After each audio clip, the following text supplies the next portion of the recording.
베르너 하이젠베르크는 양자역학 방정식을 쓴 것은 25살 때로 아인슈타인이 자신의 주요 논문 3편을 썼을 때와 같은 나이였습니다. 하이젠베르크도 정말 아찔한 아이디어를 바탕으로 방정식을 만듭니다. 어느 날 밤 코펜하겐 물리학 연구소 뒤편 공원에 있던 그에게 직감이 찾아옵니다. 젊은 베르너는 생각에 잠겨 공원을 걷고 있습니다. 공원은 어둡습니다. 1925년이니까요.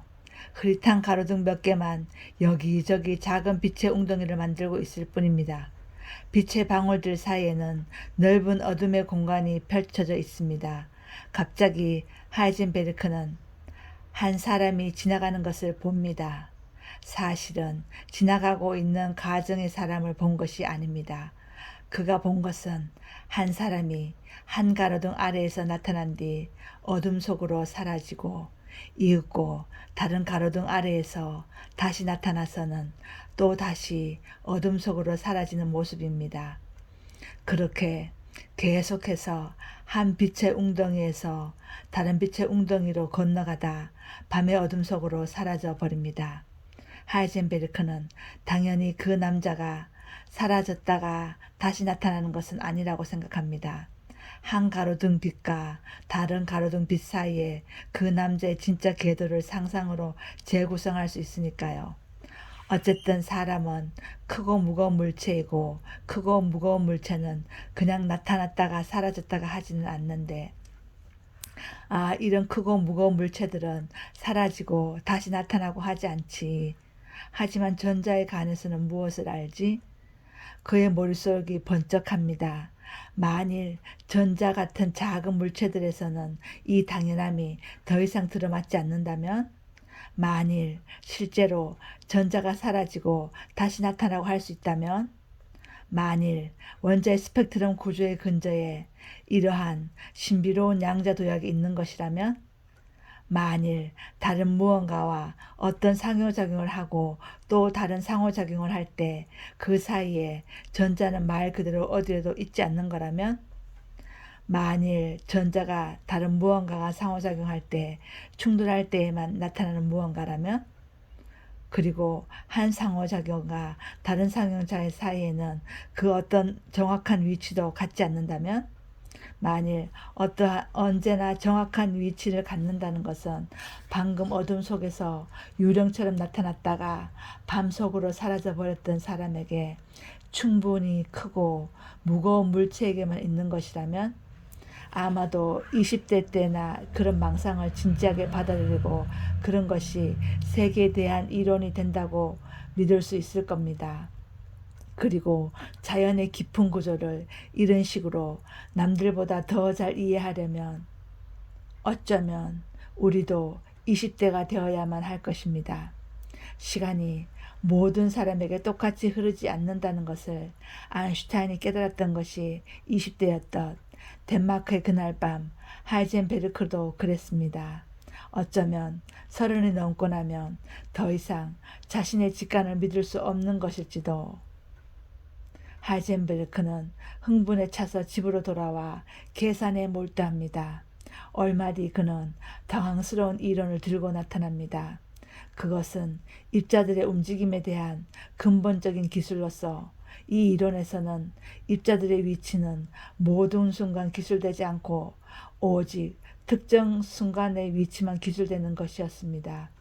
입자들이 다른 무언가와 상호작용하는 순간만 말입니다. 그리고 양자역학의 두 번째 초석이자 가장 어려운 열쇠가 발견됩니다. 그것은 바로 모든 사물의 관계적 양상입니다. 전자는 항상 존재하는 것이 아니라 상호작용할 때에만 존재합니다. 다른 무언가 충돌할 때 어떤 장소에서 물질화됩니다. 한 궤도화에서 다른 궤도로의 양자 도약이 전자가 실제하게 되는 유일한 방식이죠. 하나의 전자는 한 상호작용에서 다른 상호작용으로의 도약들의 집합입니다. 그것을 방해하는 것이 없다면 전자는 어디에도 존재하지 않습니다. 하이젠베르크는 전자의 위치와 속도를 쓰는 대신 숫자표, 행렬을 씁니다. 그는 전자의 가능한 상호작용들을 나타내는 숫자표들을 곱하고 나눕니다. 그리고 마치 마법사의 마법 주문처럼 그의 계산 결과는 관찰된 모든 것들과 완벽히 들어맞습니다. 그것이 바로 양자역학의 첫 번째 기본 방정식입니다. 그 이후로 방정식은 계속해서 잘 작동해 왔습니다. 믿기 힘들지만 오늘까지도 이 방정식은 결코 틀린 적이 없습니다. 베르너 하이젠베르크가 불확정성의 원리를 어떻게 발견하게 되었나 그 과정을 설명하는 글이에요. 입자의 위치를 알 때는 운동량을 알 수 없고 운동량을 알 수 있을 때는 위치를 알 수 없다는 게 불확정성의 원리죠. 무슨 말인지 이해가 안 가요. 어려워요. 양자역학은 어려워요. 정신수양으로서 좋은 공부예요. 이해가 안 가니까 감정이 기쁘고 슬플 이유가 없죠. 그냥 항상 평온하게 이건 이해가 안 돼. 이건 너무 어려워. 양자역학은 너무 어려워. 그런데 박문호의 자연과학 세상이라는 인터넷 홈페이지가 있거든요. 거기 박문호 박사님은 우리가 양자역학을 이해 못하는 건 양자역학이 어렵기 때문이 아니고 양자역학가 익숙하지 않기 때문이래요. 그리고 노벨 물리학상 수상자가 전부 나이가 20, 30대, 40대, 50대 젊은데 노벨 문학상 막 거의 80대, 70대잖아요. 근데 노벨 물리학상 수상자는 나이가 젊다는 것은 물리학이 쉽고 양자역학이 쉽기 때문에 젊어서 노벨상을 탄다는 거예요. 근데 또 요즘 잘 나가시는 김상욱 박사님은 물리학은 젊을 때 완성하지 않으면 뭐 위대한 방정식을 만들지 않으면 30대, 40대에는 방정식을 만들 수 없다라고 또 그렇게 얘기하시더라고요. 어떤 말이 맞는지는 모르지만 아무튼 어렵고 어려운 게 양자역학이고 정신수양에 진짜 좋은 게 양자역학이라는 건 강조할 수 있어요. 왜냐하면 해봤기 때문에. 그래서 저는 또 반찬값을 아껴가지고 돈을 모아서 또 과학책을 많이 사거든요. 그래서 집에 과학책이 참 많아요. 근데 읽은 책 다 읽었냐 하면은 안 읽었어요. 안 읽은 책이 더 많고 읽은 책은 몇 권 안 돼요. 그리고 과학책은 한 번 들으면 몇 달씩 읽는 거예요. 행복이님들도 자신의 마음이 요즘 많이 막 우울하고 또 화나는 일이 많다 그러신 분들, 정신수양을 좀 해봐야 되겠다 그러신 분들은 양자역학 책을 한 권 사가지고 한번 보세요. 제가 지금 읽고 있는 책은 보이는 세상은 실제가 아니다. 까를로 로벨리라는 이탈리아 과학자가 쓴 책이거든요. 이 까를로 로벨리는 또 이 책을 어떻게 쓰게 됐냐면 이제 이 사람이 마이로세유 대학의 교수예요. 근데 이제 고향에 갔다가 그 프랑스로 가는 길을 막 세게 달렸나 봐요. 그 경찰이 속도 위반이니까 차를 세웠어요. 그래서 까르로벨가 제가 지금 책을 쓰려고 그러는데 책의 내용을 어떻게 구성을 해야 되는지 그 생각이 나가지고 빨리 달렸다 그랬더니 그 경찰이 통과시켜 주면서 책이 잘 되기를 바란다고 그랬대요. 근데 이 책이 바로 그 책이에요.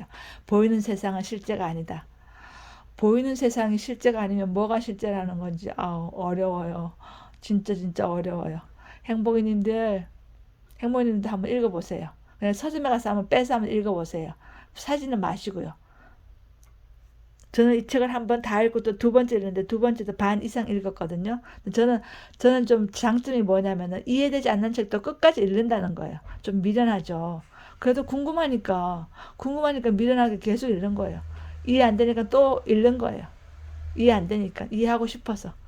이 책을 언제 다 이해할지 모르지만 이해하면은 제가 다시 방송할게요.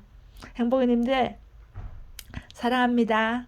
밥 잘 먹고 잠 잘 주무세요. 꿀잠 주무셔야 해요. 불면증 안 됩니다. 행복이님들은 불면증 걸리시면 안 돼요. 항상 잘 챙겨 드시고 잘 주무세요. 좋아하시는 분들 만나고요. 자신에게 너 살쪘어. 너 뚱뚱해. 너 머리가 그게 뭐니? 이런 사람들하고 만나면 안 돼요. 절대로 안 됩니다. 그런 분들은 다 쳐내세요.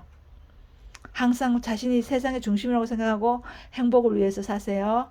사랑합니다. 좋아요, 구독 부탁드릴게요.